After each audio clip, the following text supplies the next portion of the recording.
Light, action. Action. Hello and welcome to the Dave C Show. Today's Kelly and I back again for the weekly. And how are you today, Kelly? I am brilliant. That's good. You look It's been a brilliant. very productive day. How about you? Thank you. I had a pretty good day. My new background. Yeah, no, I love your background. We were talking before about it, and I think it's really. I love the colors and all the decorations you've got on there. Thank you. So, how was your day? Yeah, good. I've done a few things. A lot of other things have popped up. What you and I were talking before off camera, and it just seems like there's definitely obviously a lot going on. I don't think it's never a dull day on planet Earth these days. Like if you know where to look, and Right.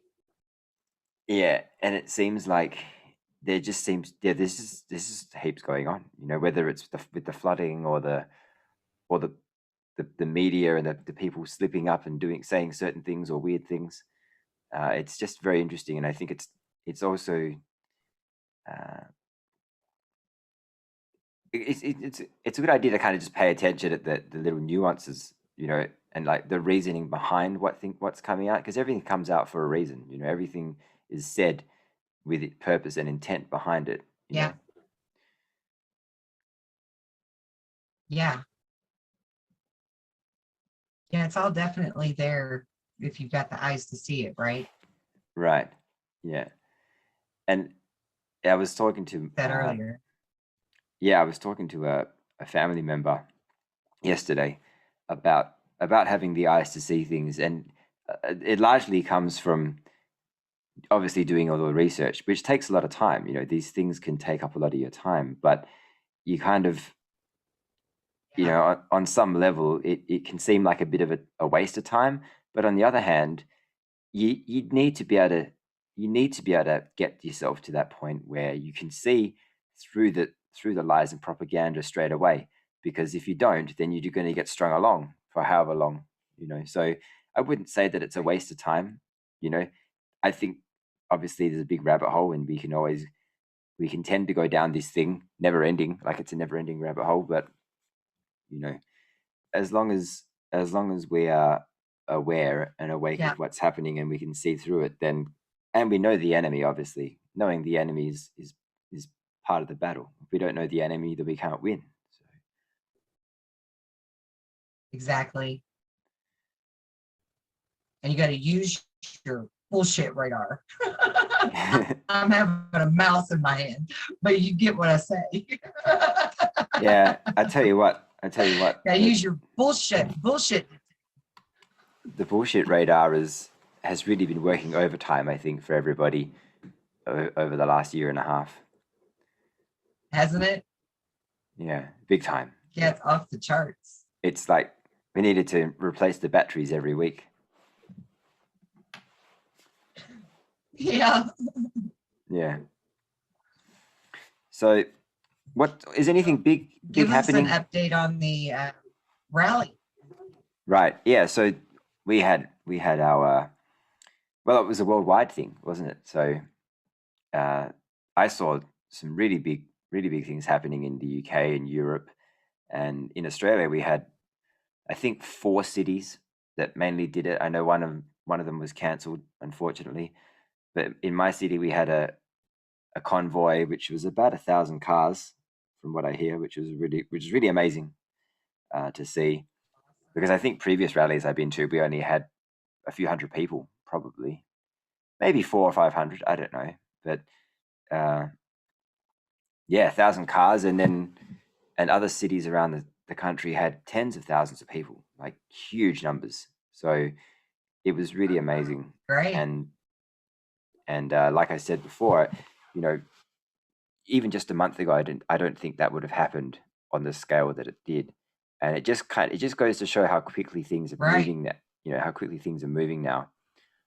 And so, yeah, it really is an amazing time to be alive. It really is. And if we It can, really is.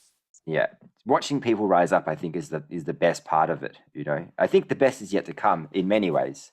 Not to quote, not to quote a certain Me too. movement, not to quote a certain movement or anything, but Right. you know, the best is really yet to come. We're just seeing the beginnings of really the the rising, right, and the resistance. So that to me is one of the most amazing things, because Yeah. it doesn't just signify people standing up for their power, but it also signifies the the mind control, not having as much control anymore. You know, it's Yeah. the Yeah. there's a lot going on there. Yeah. Because I think first the resistance is like us refusing the mind control any further. And then we're stepping up and we're really stepping into our power again and taking back our planet, our countries, our planet. And so it like this whole thing to me is just huge. It's so much more than just a resistance this time. You know, it's so Yeah, much more than just a revolution. exactly. Yeah, it's going to be Not to monumental. minimize them, but still, you know, yeah, Yeah, and I kind of wonder, you know, because yeah, we had this stoked. we had the Spanish illness that came out 100 years ago. That was quite, you know, that's quite well known, the Spanish one. And I was wondering, Right? like, what Yeah. is the difference? Like, what's going to be different about that one compared to this one in terms of the aftermath? Because, as you know, with the Spanish one, they had these, you know, and they didn't. It's very very similar to what's happening now. Very similar in many ways. Yes. Uh, Eerily similar. yeah, Yeah. I obviously there are some big differences. You know, technology is a lot more people are awake now. Technology is far better than it was back then. You know, in a civilian type setting, in a civilian sense, who knows what they had back then? You know, in the privatized, but uh, you know, so you know they had a lot of the similar messages. If you didn't wear one of these, then you'd go to jail. You know, like it was crazy. So, uh, and Right. what And, uh, you know, my in a lot of ways, I feel like, go ahead. yeah, I was just going to say, so I'm wondering like the aftermath of that, because it disappeared after 2 years. This one kind of seems like it's going to do something similar, because it's kind of it's losing its, you know what I mean? You know what I mean? It's losing its momentum if it hadn't already lost it. So Yeah. my question is that in the aftermath of the Spanish one, like how is it going to be different in terms of like I just hope it doesn't kind of, because I have no idea how many people knew what was going on back then, you know? I don't know what the percentage, I don't know like where humanity was at. Did they use that? Maybe we don't know the full story. Maybe they used that as another way to do some sort of crazy, you know, thing and cull a lot of people, you know, or whatever. Uh, but I'm kind of wondering, like, is this going to be the final one where people finally go, okay, this has been happening for X number, or at least at the very least they know what's happening with this one, so that we can all just not let this happen again, and you know, another 100 years down the line, or even 10 years down the line, something similar happens, you know? Yeah. Yeah. Because I mean, I myself, I wonder, okay, if this is so similar to that one, and it was what, 1800s? That was Wasn't it something like 1918, 1800s that that 19, happened? 100 years ago. 1918. Yeah. Okay. Okay. So first of all, was there like some kind of eugenics or something involved in that one? What was all of that sinister, you know, this and the weird get-ups and stuff? What Mm, was that all about, really? Because that looked very ominous for that day, for that day and age. That's very ominous, the way they were dressed, for right. one. And then for two, the one that we're going through now looks very like fake, like it's a mock scenario of that, like a replay of that, but not real. Because I still wonder what the true death numbers are for this one. You know what I Right. mean? Yeah. Like I just don't I don't I don't really I don't trust that many people have actually died from this, And we know that they faked numbers and said like people that died in car wrecks or heart attacks or cancer or something else, they were wrote down as the other cause of death. Sure. So I just don't trust our numbers this time enough to believe that it was real. And so I kind of feel like they just said, okay, let's go through the history books. Oh, yep, that one looks like a good scary one. Let's try that. Mm. Yeah. No, that's a really good point. I think the big difference. I think one of the big And it's all been differences. like a big play. No, it is. It's one of the big differences between this one and the other one is that I don't think they released anything this time, and it's all psychological. Right. That's what I mean. Like it's all been this big fake put on just to see, how good is the programming in the sheeple. Right. But it's also I think another reason is that if they release something real, they don't necessarily have control of it either. Like it may kind of get out of hand. One of them may catch it, one of the people doing it may catch it by accident. So, Right. yeah. So it's far easier. And they spoke about this a long time ago. I think one of my friends, Dale, who I've done a few videos with, he was saying like back in the day they used to do these the FF attacks, and they used to have real things, like 9/11, but then as you kind of go through from 9/11 onwards, they Yes. started doing them, and it was a lot more fake. Like that way they could control so much more of the operation that includes the death numbers and everything. So Right. it's easier for them to doctor things, and when it's fake, it's not so, Right. Exactly. it's just a lot more control, so you look at, so to answer your question, Agreed. so to answer your question, I think that is the big difference, and and which is, it's funny slash interesting because of the way they've been able to control us. But it makes perfect sense, doesn't it? Because if you look at the facts, and the facts are that they use a certain test that they need to amplify a certain number of times to even get a positive result. And once they hit a certain threshold of amplifications, it just produces a positive result no matter what. If the whole situation, the whole lockdown thing is based on, the whole state of emergency is based on case numbers that are easily doctored, then what's the threat to begin with? Right. Well, yeah, exactly. What's the threat to begin with?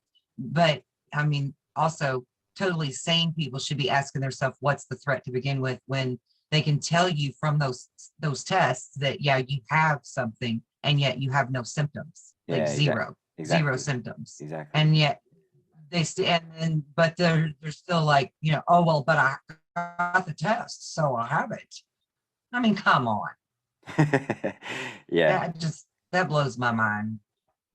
Mine too. And I think that's one of the, It's just really stupid. Yeah, but what we were talking about before, about how there are people that are, they completely believe it, or they completely can see it's a lie, and they're on the other side of the fence. It's the people that are in the middle that are still, that even some of them that they know it, but they still believe that you can be asymptomatic, or they still believe that there's another variant out there, or they still believe that you should socially distance or wear this, because it's going to help you, even though they can see something's not quite right. And that just goes to show you how strong the programming is. It's not like just one thing that you can break necessarily that undoes all the invisible shackles, releases you from the mental prison.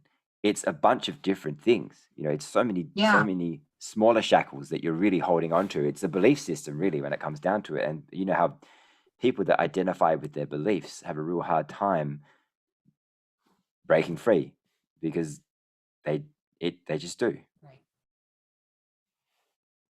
Right. They just do. And it saddens me. And I see it not, I don't personally see it on a daily basis because I don't leave my house very often.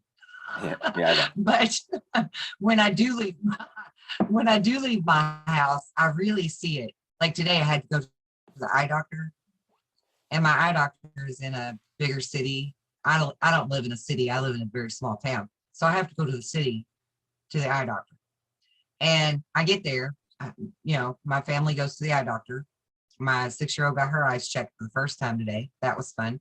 But I mean, there were people driving past us, one person in a vehicle, one person with that on, driving down the road with their on their face. I mean, come on. You're in the vehicle by yourself. Why are you still wearing this damn thing that's so bad for your health? I mean, people just don't think about it, right? And then we get to the eye doctor, and there's these signs and billboards all over the windows of the eye doctor that says to wear it for your own safety, that if you step inside this building, you must have this on. And I looked at my kids and I just walked right in the door because none of us have one, walked right in the door. Every single person inside of there had one of those on. Me and my family were the only ones that didn't. And nobody said a thing to us. Nobody looked at us strange, nothing. It was like they look at us and they see normal and they didn't even second guess it. But yet, here's all these other people all around you that are all doing this, strange. It was so strange and bizarre. Yeah. It was just very weird to me. I think we're probably as largely, I'd say there's still a few people that would be lumped into a different category that actually still think it's a threat and they that's actually helping them. But I think for the most part, people are fed up with it. And then when they see somebody like you walking into a anywhere without one on, then they're probably wondering, crap, why can't I do that? Like why am I wearing this? I don't like it. No one likes it, Yeah, because I honestly wondered while I was sitting there in the waiting room looking around at everyone, I honestly wondered, are they just wearing it to conform, to just not, put up a fuss? Not because they think it's a health necessary thing, you know what I mean? Yes. Like it was simple conformity. Probably. Whenever I go to a place, makes me sad. It is very sad. Yeah, it changes the whole energy dynamic of anywhere you're going to. You go to, it just feels constricted and suppressed, and when you go to a building, that's what I noticed. It just changes the energy completely. But whenever I go to a building where everybody's wearing them, I feel like I just want to say, make an announcement right in front of everyone and say, hey, you take it off, it's okay. Like, especially the men, come on. Like, I know, me too. Me too. I might get kicked out. My mother tells me all the time, don't make. Yeah. But yeah, it's interesting. Look, I really do hope. It is. And real quick, Go on. I just wanted to give props to the eye doctor because the eye doctor didn't have one on either. He was the only one other than me and my children. Oh, that's good. That's actually really good. That's good. Because most people. Yeah. I haven't seen many people, to be honest, whenever I go out that aren't wearing them. Even at the gym, people still wear them. So it's really stupid. That's just stupid. It's like the stupidest thing ever. So crazy. Because you can't breathe. But, yeah. But it is what it is, and I see people.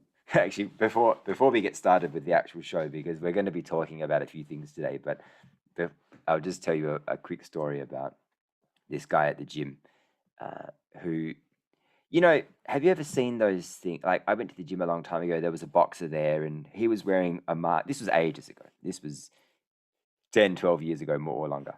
And there's these things you can get that you train with because it restricts the oxygen, and apparently it helps you become a better fighter or helps you become a better athlete because your body can work off less oxygen, so that when you, I think that's what the whole thing behind the the idea is. It's like it Okay. helps you become a better athlete or something.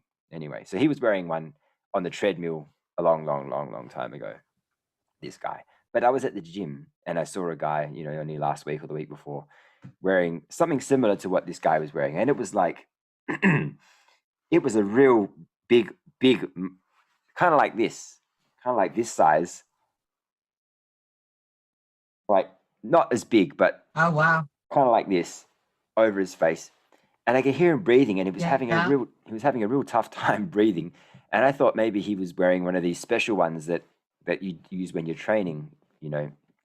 Uh, but it wasn't until a week Right. later when they dropped the mandate that he was just in there normally. So I was thinking, well, okay, this guy must be really afraid of the whatever's out there, because he's wearing this crazy thing that most people just wear a cloth or something, or but this guy's wearing a Right. full on apparatus, and Yeah. so actually it's interesting because you can, never before in history, as far as I've been alive, maybe 100 years ago it was a bit different, but because of the Spanish thing, but never before has it been so easy to identify people's belief system. Right. Yeah, Everybody suddenly seems way more transparent. yeah, yeah. It's really interesting. It's quite funny. So It is. yeah. Yeah. So with that in mind, what are we talking about today? Well, we're going to talk about the Mud Fossil University guy, but real quick, I wanted to talk briefly about some interesting things I've noticed with some of the zodiac signs. Yes. So, I do tarot readings, I do personal readings. I know many people personally who are of the Leo and the Cancerian zodiac signs. And I have noticed that in the past 3 or 4 months, these two particular signs, there's also 2 or 3 other signs that are very close behind them. Aries is one of them as well. These people have taken this quantum leap in spiritual growth and development, going through their hell, learning their lessons, doing their dark night of the soul, the whole thing, really just in like fast forward kind Right. of movements. Um, they all of them have, or the majority of them anyway, have chaos in their life or complete upset where they've just like turned their whole life upside down, quit their jobs, got a new job, left their home, got a new home, whatever, left relationships. Um, just all kinds of abrupt things are happening in their lives to like really clean house and get their stuff in order, and then they just hit the ground running with taking leadership roles and steering people into new directions and speaking their truths and just being brave and courageous all of a sudden. And especially with Cancerians, that's a very different thing for Cancerians to do. But I know a lot of Cancerians that are suddenly at the forefront, being leaders, speaking their truth, not afraid of what people think, not afraid to say no. And, we're both Cancerians, so we know very well that Cancerians are the lovers. We're the people pleasers. We're the nurturers. We're the Mm. ones that, want everybody to be happy. So for us to say no, or for us to, put ourselves first, our own beliefs first, and be loud and proud and bold about it, that's a really beautifully rare thing for us to do. And all of us are like coming forward and doing that now. We're all opening up our mouth and using our voice and our throat chakra, and just really being strong and proud. And so one of my friends that's a Leo um, got a hold of me and asked me, what do you think about this? And I actually had been pondering it with another friend of mine that's a Leo, family member actually. but also my friend. And we came to the conclusion that it has to be because of the Great Awakening. This sudden uptick, this sudden, ooh, can't talk, quantum leap for these few particular signs, particularly Leo and Cancerians, but also Aries and also Gemini has been doing very good, and Taurus. They've all been like really getting a hold of who they are and sitting in their true power lately.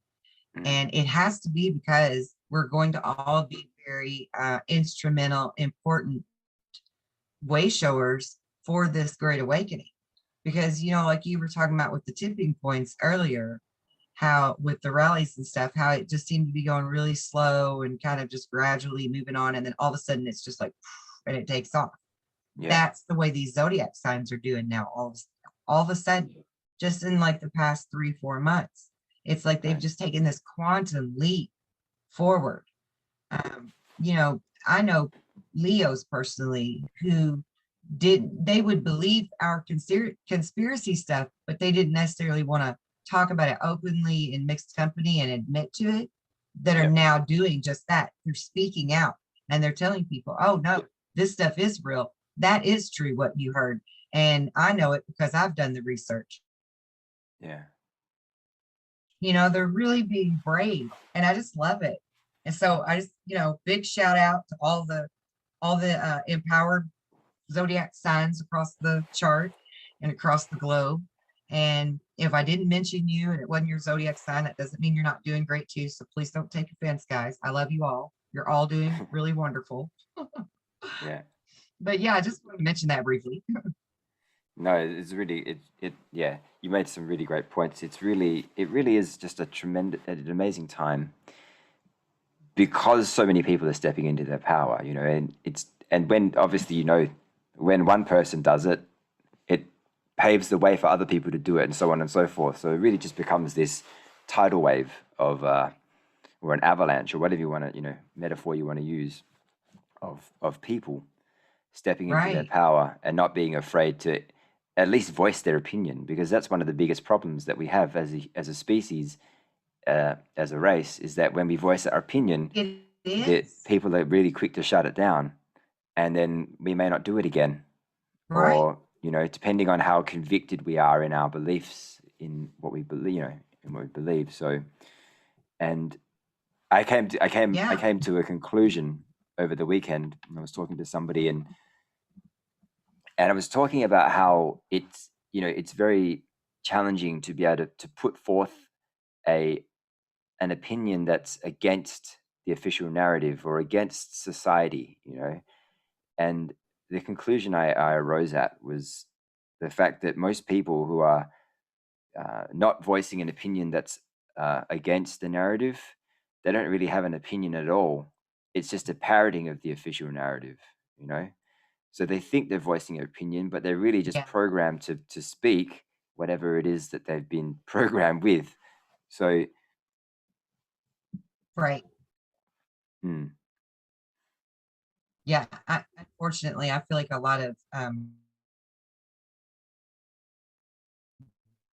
God, people are going to be mad at me for saying this, maybe, but here goes. A lot of Christians are like that in a sense. They kind of just parrot talk what they've been taught rather than doing research and truly studying the religion and truly studying the history of the religion and where it came from, and you know what other religions did have the same holidays and storyline in common, you know, to say that this isn't necessarily an original.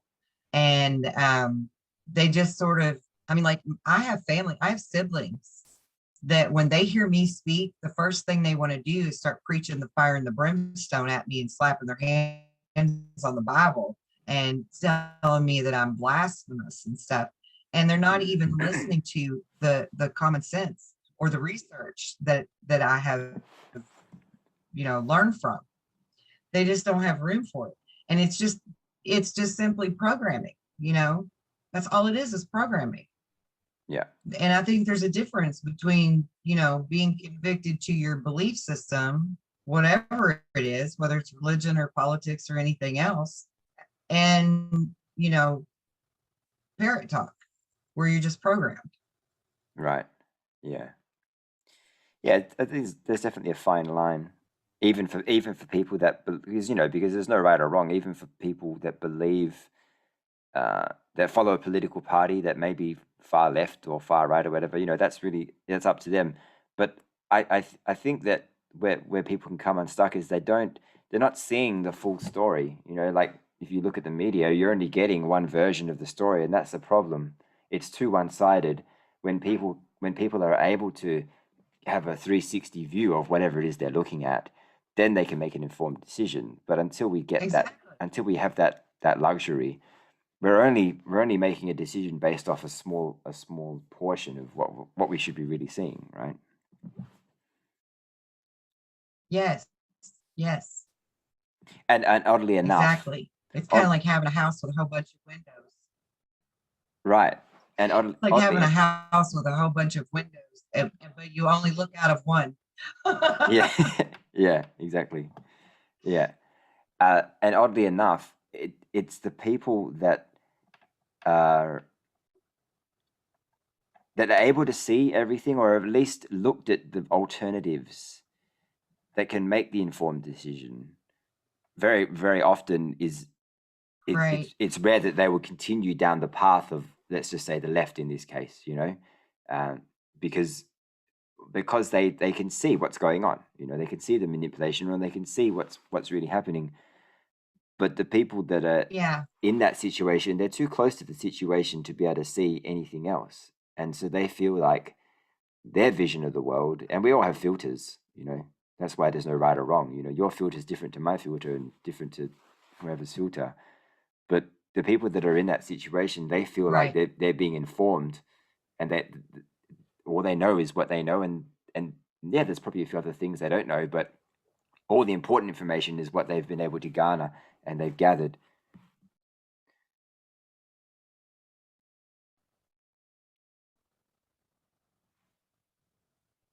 Yep, I agree totally. So, hey, I have a question real fast. Yeah.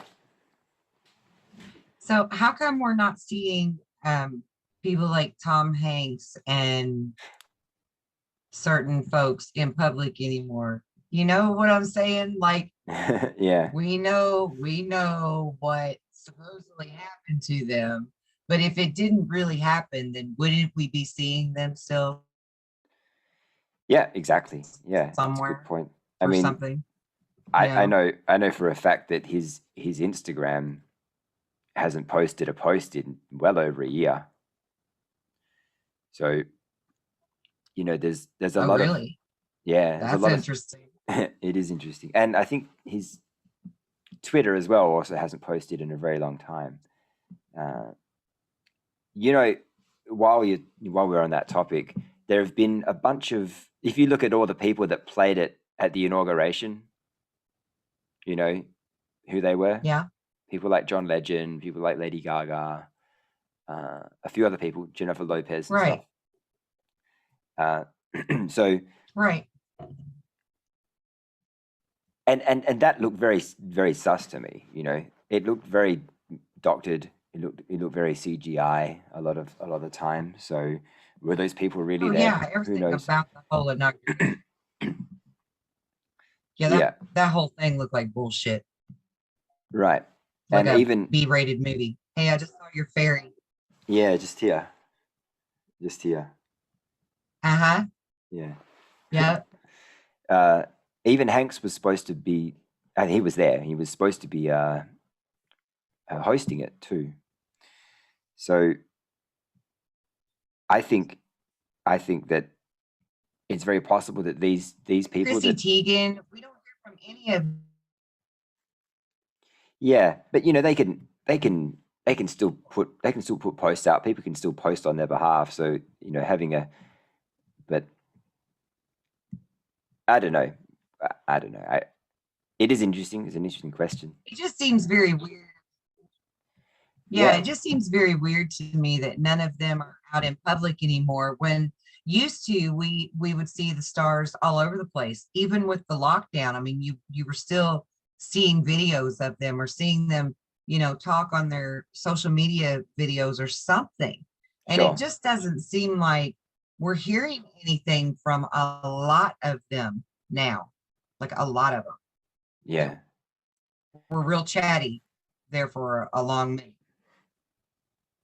Well, definitely the Oscars had a lot to answer for. There weren't many people there.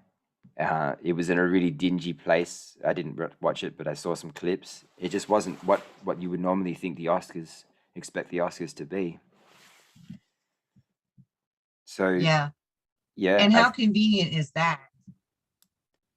yeah, That we would have the lockdown where like public things are limited, and at the same time in our parallel universe the bad guys are all getting rounded up and arrested and taken through tribunals. And how convenient. yeah. Look, I guess time will tell. I really don't know how they're gonna. How do you think they're going to break it to the people? Because they can't all die of the illness. You know what I mean? Yeah, right. They Yeah, they can't I all don't think that they suicide. were really all quarantined because they were ill. Yeah. Yeah, I guess we'll have to wait and see. I mean, I really just hope that they rip the Band-Aid off, and say these Me people too. were involved in something, and this is how we dealt with them. I don't know. Right. We're not hearing about too many red scarf suicides either, speaking of No, killing themselves. no, it's a good point. We had a suicide here though with Yeah. one actor recently, just a couple of days ago. So that was interesting. I don't know. It may be unrelated. It may have nothing to do with anything, but we'll have to wait and see. Right. Hmm. Any Yeah. red scarves?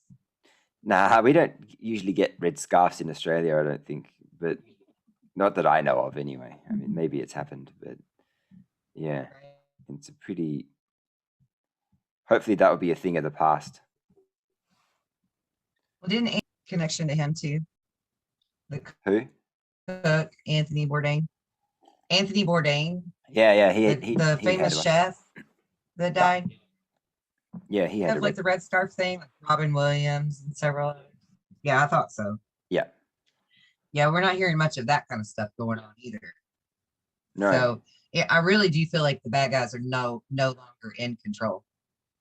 good, because you were a little bit doubtful only just a week ago when we spoke.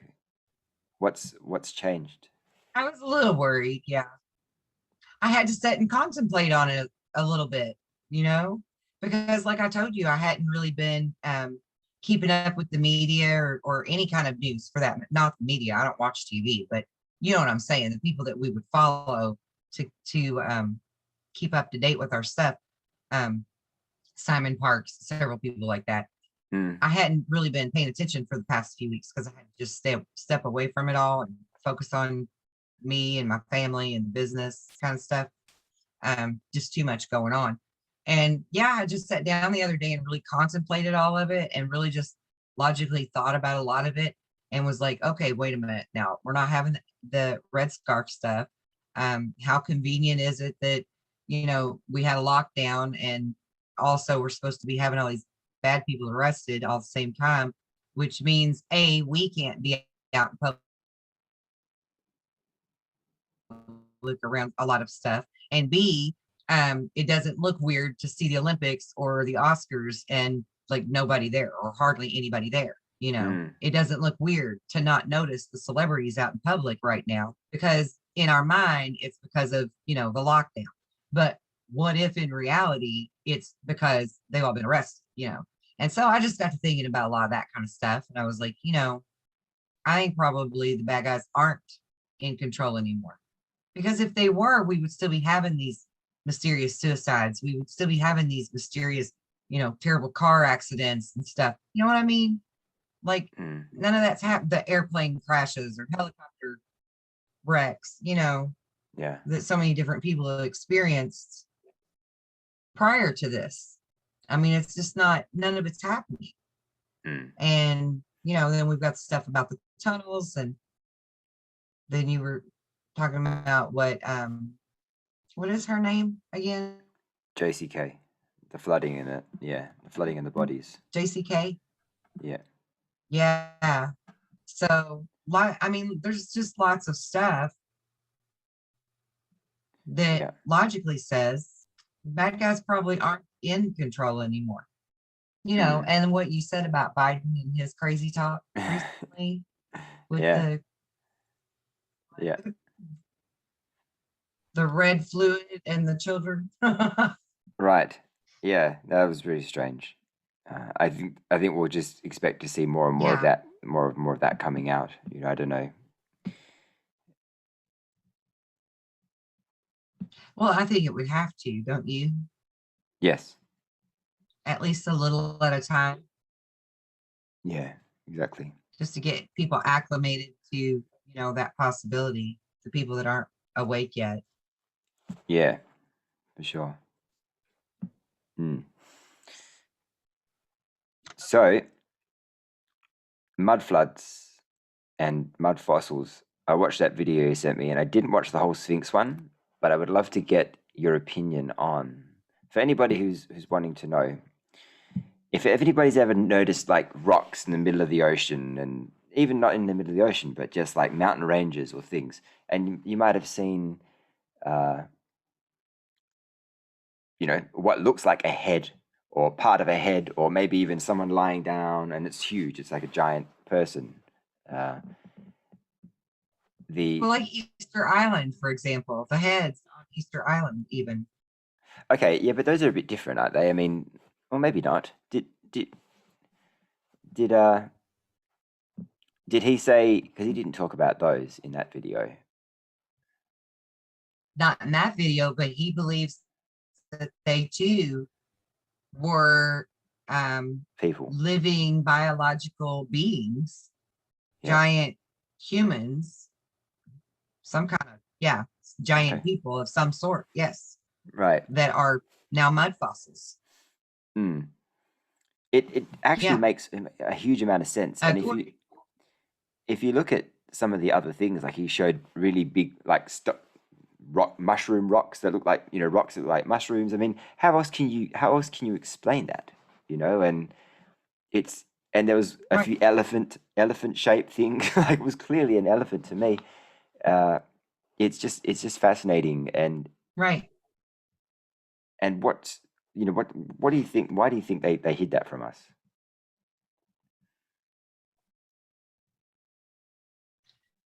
God, I don't even know. So that we don't believe in questioning religion and questioning government rules and regulations. I don't know. I mean, think about it. Well, it's probably a bunch of reasons. I think one of the big reasons is also You that know, they want to if we knew, they want to write history. So if we don't know about that stuff, then we can't ask the yeah, questions about what. Have you got it? Do you have a little moth in your room, or did you have a? it's a Did you have? Oh, it is a moth. Okay, I thought it was an orb flying yeah. around. No, just you have fairies. I have moths. Yeah, but But yeah, if the person that controls history and controls the narrative controls the people and the direction, right? So hmm, if they don't tell us there were giants in the land, even if our Bible says so, we don't question anything. yeah, and there were some really big footprints, and there's so many things, so much evidence to suggest that there have Yeah, been other people and much, much, much larger than we are. Uh, much larger. Yeah, hmm. like what is that word for really big stones like Stonehenge? What are they called? Well, like megaliths is what they're called, right? Is it megalith? No, mega. What's the word? A monolith. Monolith. Anyway, there's some word for gigantic things. I can't think of what the word is right now. Um, colossal. That's what I was trying to think of. Colossal. Yeah. huge people, colossal sized people. Like in the mythos, the way they describe the gods of Mount Olympus, Zeus and Athena, and all of those. They were colossal sized people, colossal giants, right? They were a lot bigger than us. And he showed the mud fossil guy. I can't think of his name right off the top of my head, that man. Jay. But anyway, he's a really intelligent gentleman. Jay. Thank you. He was talking about like the colossal stone man that looks like somebody chiseled a man who's like fallen to his knees with his sword in the air, like he's in the middle of a battle, right? And he's been wounded and he's like dropped to one knee.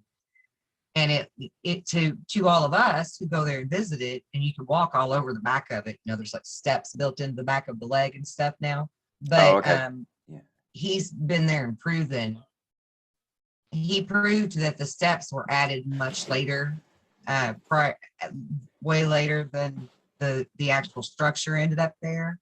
And he showed how through paying attention to the structure in the legs and the structure in the face. I mean, you can see like veins in the side of this stone man's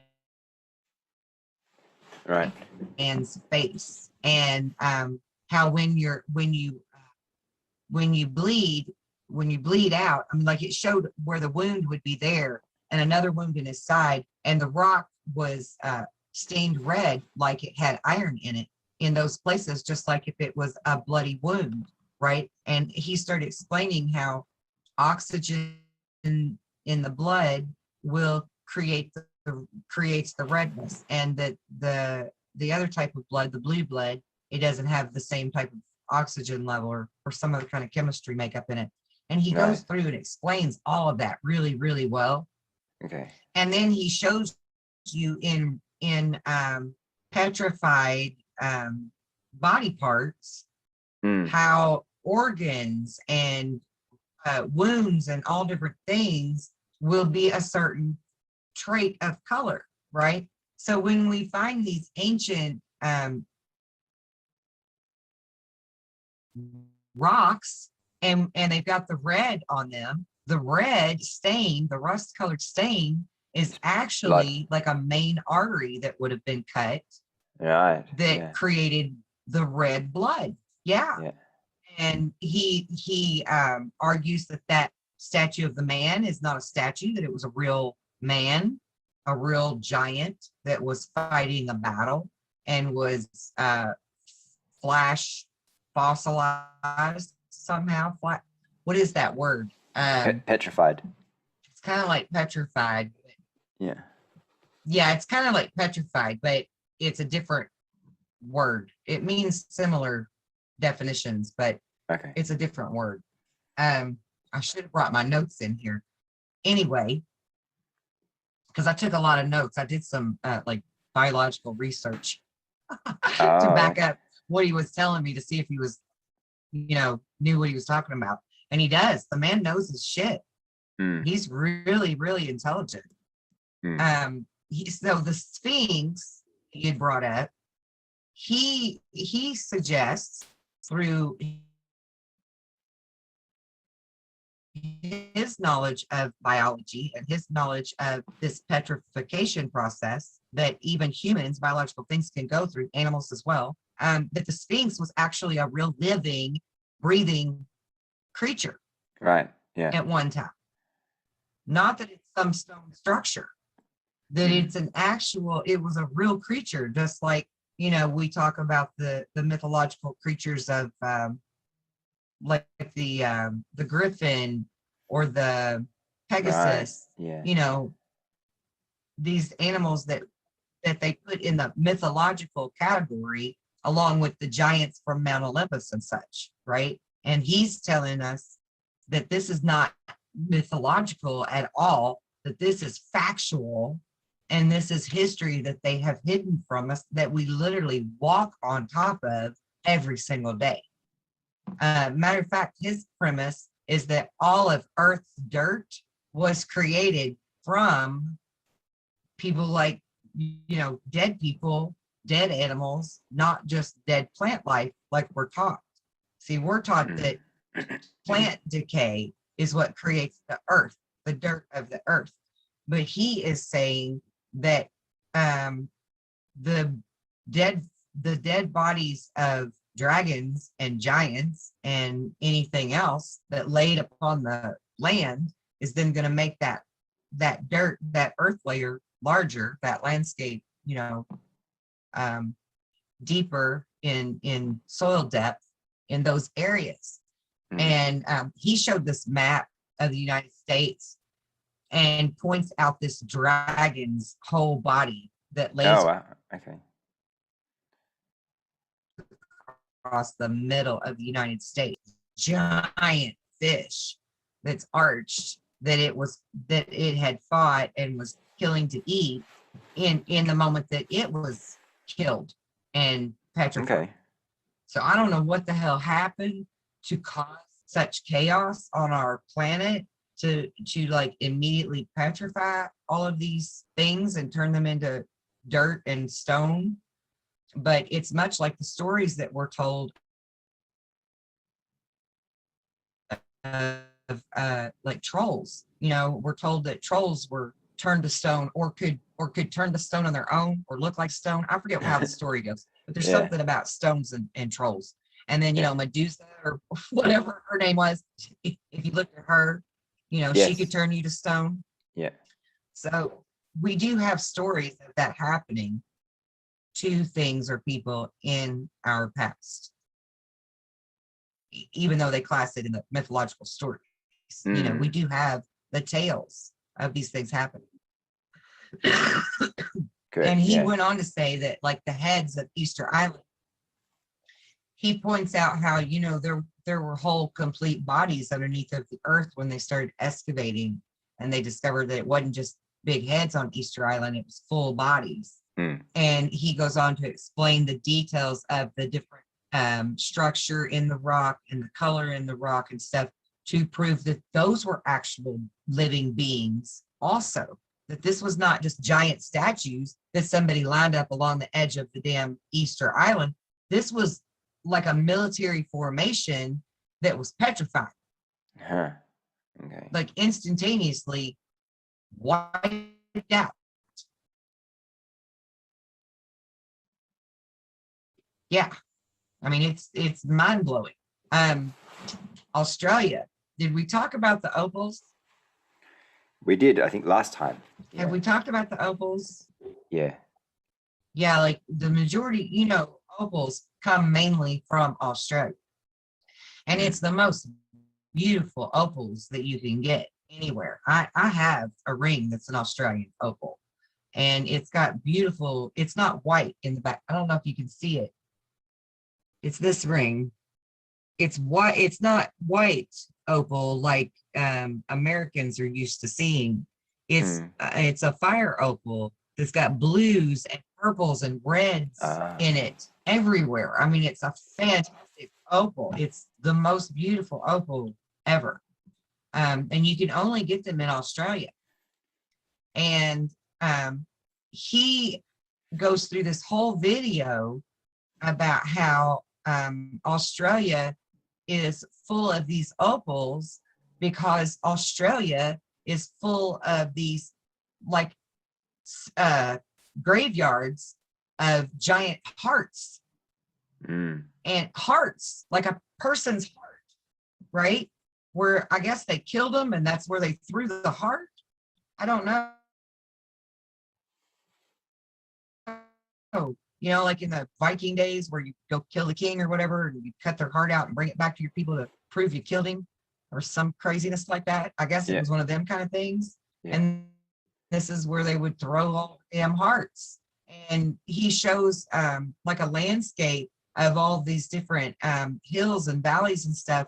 And he's like, look, every one of them were shaped just like a heart is shaped. Every hill that he showed across this area was shaped like a real heart would be shaped, with the ventricles and the whole deal. Like he went through all of, like, your ventricles would be here and this would be the arteries, and this is what the inside of a heart looks like in the microscope, and this is what it would look like if it was petrified, because it looks just like, it looks just like the heart would look under a microscope.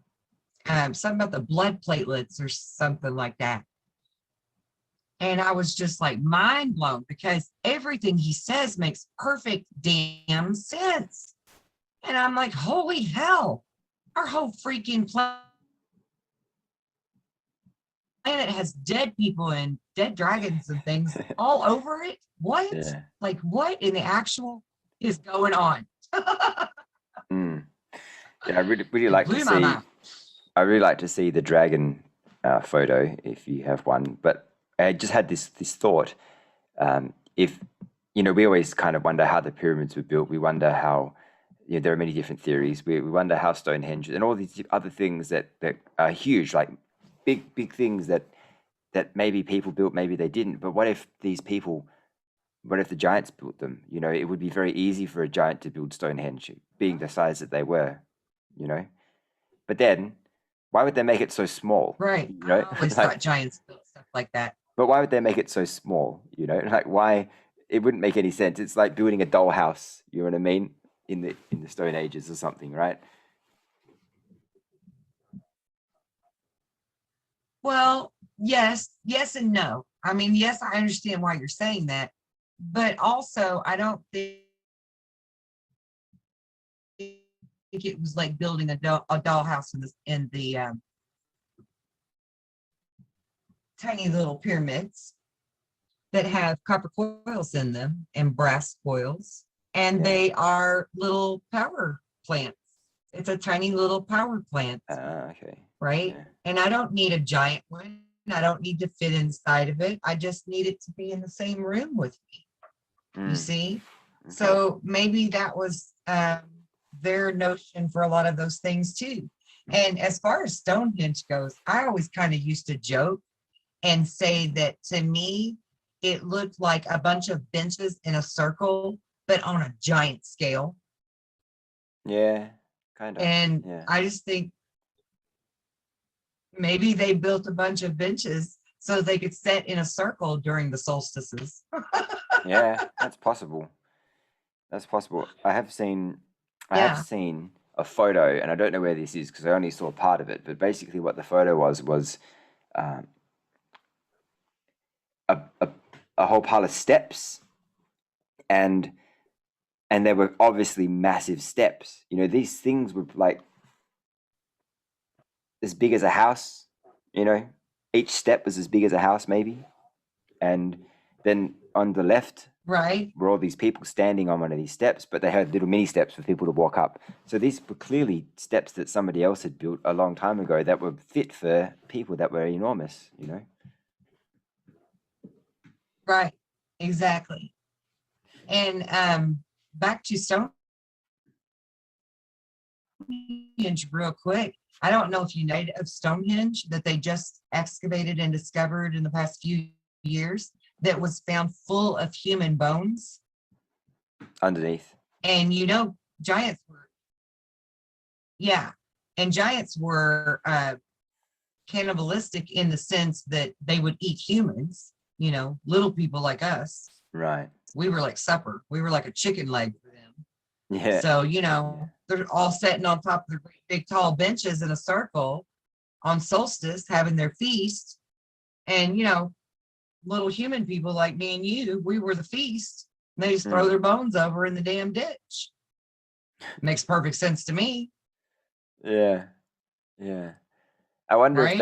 if the giants were Cyclops. We're all Cyclops, or some of them, because it seems as though a lot of them, what we believe to be a myth, is quite possibly true. We're kind of seeing a lot of evidence of different things, and Cyclops is one of those things. And I sent you a picture of a Cyclops skull. I don't know if it's real, but they look kind of real.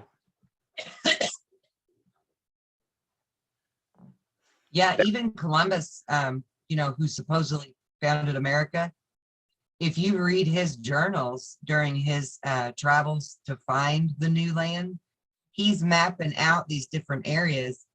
And he actually came across different lands that had different kinds of creatures, and a Bigfoot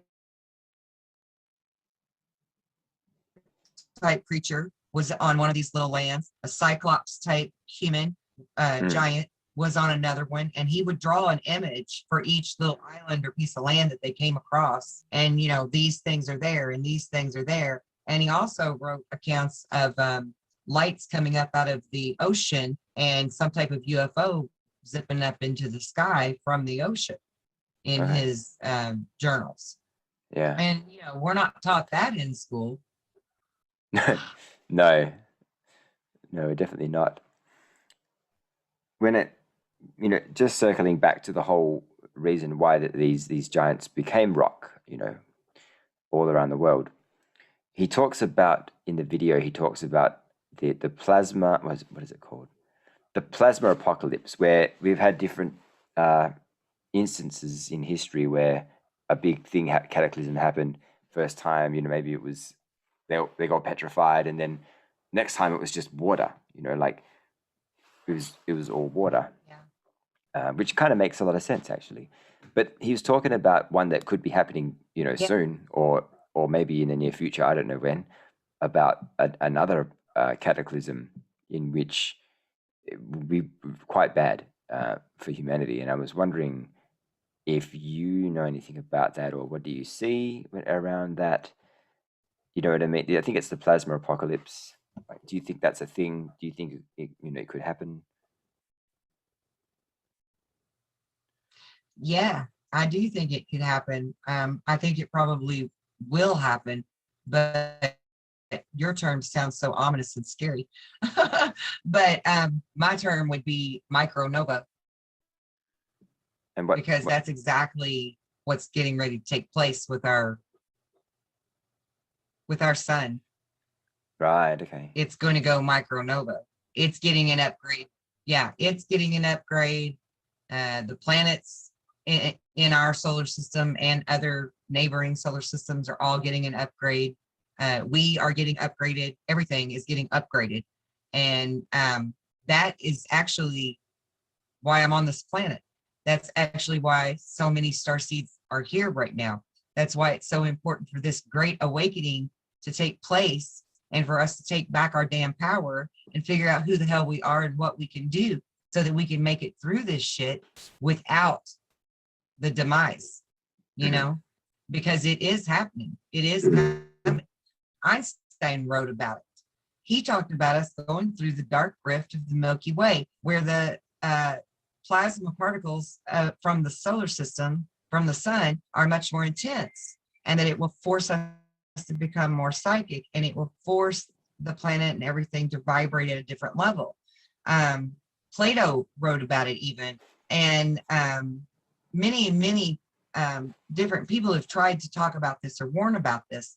And, you know, you've got people like Major Ed Dames, who talks about the kill shot, and several other people who, Marshall Masters, who follows the Planet X theory. And, you know, there's hundreds of people out there that have been looking at these type of scenarios for years, and even way back in our past. And so I started doing a lot of digging and researching on my own. And much like the mud fossil guy, I discovered that we had particular cataclysms in specific distances of time, right, that would actually correlate with the return of a Planet X type system. And so then I started studying that, and I discovered we're actually in a binary solar system, and that when this other solar system comes around, it causes this aggravation between our sun and the sun, the dwarf star sun of the other solar system. So there's all these different things that all match up, and with what I was always shown in my visions, and what I've always came, you know, that I came here knowing that there was going to be this huge cataclysm. But that's the part that I don't want to talk about the most, because people hear cataclysm, or they hear, you know, some nefarious word, immediately fear strikes them, right? And I want them to learn how to empower themselves so that they can understand that we can control the narrative of what's going to happen with this, because it doesn't have to be fearful, and we don't have to worry that we're going to get out annihilated like the fourth race or the third race or the second race or the first race. Like there's several indigenous tribes that believe we're in the fifth race now. Okay. And we're in the age of Aquarius. We're in that golden age. So all of these different stories, if you know about all of these different stories and all of these different researchers and all of these different pieces of information, and you compilate them, they all actually support each other to the same story, that we are going to have this solar event happen. We are. There's no getting around it. There's no stopping it. But the thing is, if we focus our thoughts and our intention on, and here I am on my soapbox again, totally getting off topic for a minute, but if we focus our thoughts and our attention to being the creators that we are, then again, this is so much more than a resistance. This is us really taking control of our planet. This is us really taking control of our fate and creating the world that we want to live in, creating that new earth rather than watching this old earth be destroyed. Yeah. Not just by chaos and lies, but by this solar event that's going to happen. I mean, it's huge. The history that we are living in right now is huge. This is going to be the stuff that children are taught in school for eons, and we are the way showers of that.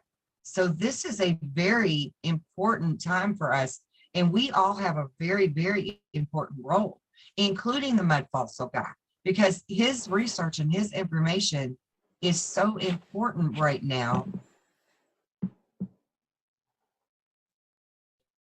to people learning our truths. Yes, there were giants on the land, and yes, they were wiped out. And yeah, there were damn dragons, and they were wiped out. So what's the difference between them and us? That's what we need to be looking at. What sets us apart? Yeah. We were God's chosen creation. He tried to wipe out the giants. We know that from stories, right? Yeah. So we need to own our power again, and we need to take back our planet and control of our planet as well. Internal control and external, because we are that big. That's my point that I want everybody to really understand. We're that big that collectively we could stop the meteors. We could stop the solar flares from hitting us. We could deflect them. The same way you put a shield around yourself to protect yourself from a psychic attack, we could collectively do for the whole planet. Put that shield out, put our shield up and protect it. We could totally do that if all of us, or enough of us, understand that we have that kind of power. So, I mean, in a way, it's a good lesson to learn that of these mud falls. This is something that happens on a repeated pattern. This cataclysm, this wiping the slate clean, so to speak, this redo, whatever it is, reset, whatever word you want to use for it. And interestingly enough, even within our political environment, we use words like reset now, because that's what it is. It's just on a much larger scale. And so I think that we need to learn as many truths as we can on every level, not just political or religious, spiritual, but all of it. Learn our true history all across the board. Because those I recommend. It was one of your viewers, I think, that actually suggested that we do a conversation about mud fossil, and it made me look it up and see just what that was exactly. Right. And maybe I was after hooked. At the first video, I was hooked. Yeah, there's so much fascinating stuff out there. Anything to do with our history, really, that's not what we're taught in school, I think is probably is definitely worth looking into for many reasons. and Yes. it's just because there's so much, you could really start anywhere, but you don't know where to start, because we don't know what we don't know, so we don't know where. We kind of just have to keep looking around to find things. Yeah, but we need to start somewhere. I don't care where they start, as long as they start really looking at stuff and doing some kind of research and, think for themselves and decide for themselves. And I Yeah. think we should start teaching this kind of history on the website. We should become school teachers for this kind of history. Yeah, I'd love to do that. That'd be amazing. Need to find. That would be. You know what? You know what I bet? I bet there's probably, maybe perhaps in the Vatican Library or something, they probably have books on all of this stuff that they didn't want us to know. Oh, I guarantee it. They have all the good shit. Yeah. Apparently they have books. They're hiding all the good stuff. Apparently they have books that are like hologram books as well. Like they're intergalactic books or something. So you open it up and it's like a hologram pops out or something. That would be crazy. I totally believe that too, because I think that's what crystals true. I think that's the true secret technology behind crystals, is that they can do holographic messages like that if we knew how to work them, because you can program a crystal, Oh, okay. Yeah. and so we would just need some way to play the program that's in the crystal, Right. to create the hologram. Yes. Because Okay. it's a prism, so it projects, right? Yeah. That makes sense. Yep. Was there anything else that you found crazy that jumped out at you from that video? Well, I watched several. I probably watched 15 of his videos. Okay. I kind of binge watched. Yeah, I watched a ton of them, but and he's got a brand new one out right now, where he asks, are we going to survive the next cataclysm, basically? And so I think he's kind of, he's in the same boat I'm in, where he sees the writing on the wall, but he's not of the mind that he should be hopeful for humanity. Okay. And I am. So he and I have very similar knowledge, very similar interests, but very opposite belief systems about things. But his videos, he goes into great detail to prove that the flood actually happened, that's in the Bible. Yeah. He goes into great detail. Really, I think a lot of what he's done was to seek out truths or untruths for the Bible. I think he was really seeking religion himself at the root of why he started doing all this. And he'll tell you on all of his videos that his wife thinks he's just freaking nuts. She just thinks he's preposterous. Right. Yeah. Which, I mean, isn't that the norm for all of us truth seekers in the world? It seems like we end up with people that, either in our family or our friends or our partner or somebody just thinks we're flipping nuts. We're just bonkers. Yeah. But, What I if think? it wasn't for I think that people like us, nobody would figure anything out. Yeah, exactly.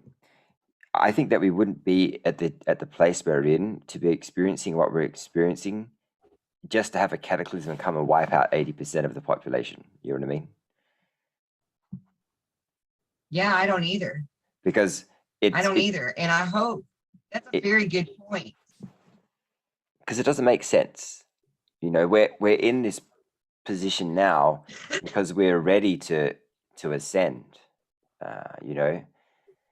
We have enough people, and we're waking up at a fast enough rate that we can. If this had been 50 years ago or 20 years ago, maybe, and the exact same thing was happening and we weren't ready, then maybe I could see a cataclysm coming and just resetting everything, you know? Yeah. Yeah, but that's a really good point that you bring up, that I really hope that all of the listeners walk away from this interview with that thought in mind, in order to keep them from feeling the fear of what's coming. Because what would be the point in this great awakening? What would be the point in us learning all of these truths and uncovering all of these lies and agendas and secrets that have been manipulated and hidden from us for so long? What would be the point in all of us learning all of this if there's no hope for us to change anything? So, Exactly. I hope that people really take heed to that there's real tangible evidence of hope. Yeah, because For us to be better, for us to not just survive, the few survive it because we're great preppers, though we do need to be talking about doing prepping. And I think you're going to talk with Catherine about that as well. Pretty soon we're going to do a prepper conversation. But I mean, people do need to be good preppers, but this isn't just going to be about survival of the fittest and survival of the best prepper. This is really about, owning our true power to make sure that the masses survive, not just the few. Right. Yeah. Because now we are in this position where we can literally forge a whole new world. If things were to end, there's nothing to say that we would pick up from where we left off. Or no, sorry, we wouldn't, because we'd be dead. But there's nothing to say that the original power structure wouldn't just come and the original power structure wouldn't just come in and start all over again, right? So Right. we don't, obviously we don't want that, and we can, we don't need to go back there. What we need to do is we need to learn from these mistakes and then start and create the new world, which will take time. Yeah, it will take some time, but the better we get at being creators and co-creators together collectively, the quicker and more readily available that power will increase, and we'll get things done quicker. Yeah. But just also, I want to add to that we already know that the 1% or the elite, or whatever you want to call them, the puppet masters of this planet, they have their underground bunkers. They have their stores of food and their whole plan laid out. And why is that? Because they knew way before the general population, or even a select few of us in the general population knew and understood that this cataclysm is coming. This event is coming. They knew a long time ago. As a matter of fact, I used to collaborate with a man on Twitter. I cannot think of his name to save my life right now, but he has his own podcast, and we would do research together at the onset of this lockdown. We already were thinking then that this lockdown and stuff had some connection to that solar event, and the elite wanting to get away before that happened and before people woke up enough for them to have to pay for their crimes. So, I mean, it all fits together. All these scenarios of what's going on around us really are just one more piece of the puzzle to fit it all together. God, I wish I could think of his name. I can't think of his name to save my life. Shepherd. It'll come to you, I'm sure. It'll come to me. Shepherd somebody. Yeah. Yeah.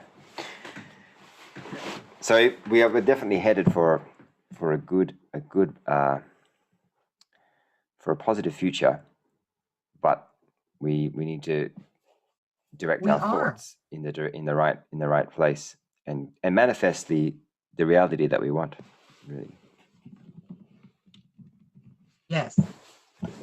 So it's almost 3 a.m. for you, and we've been rapping for about It is. an hour and a half now. So we'll end it there. But do you have anything else you'd like to say before we end it? Are you saying I talk too much? No. Do you have anything else you'd like to share?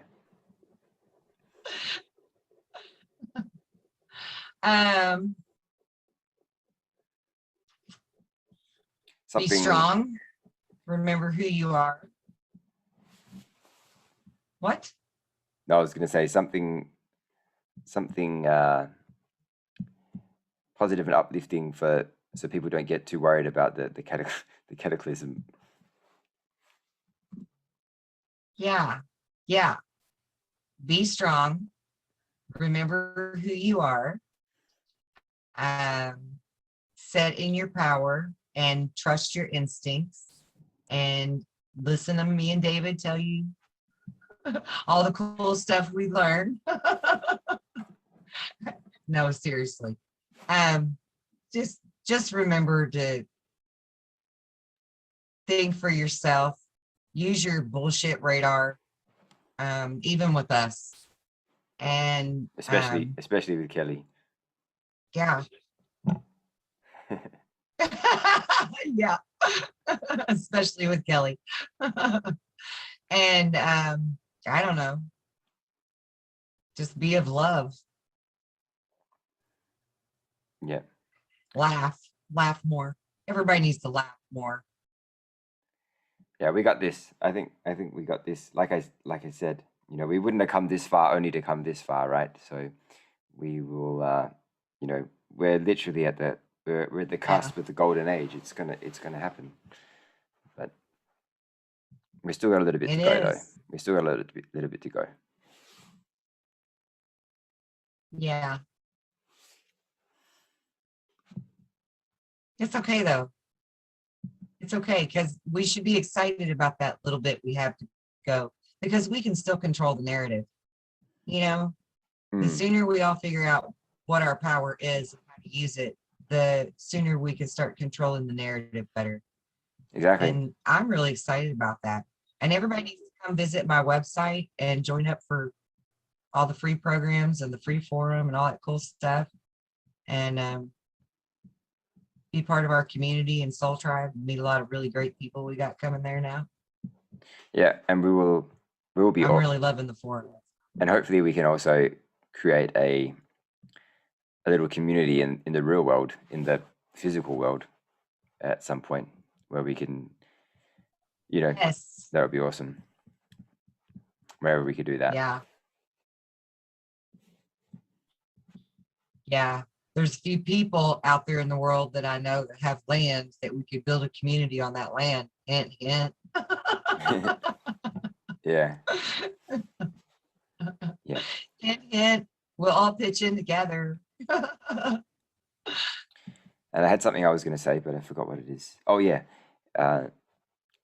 Being that 2020 was what it was, and even Hollywood weren't able to make as many movies, take that as a positive, because movies were largely programming tools anyway, and because there haven't been any that have come out, they haven't been able to program us with any new scenarios.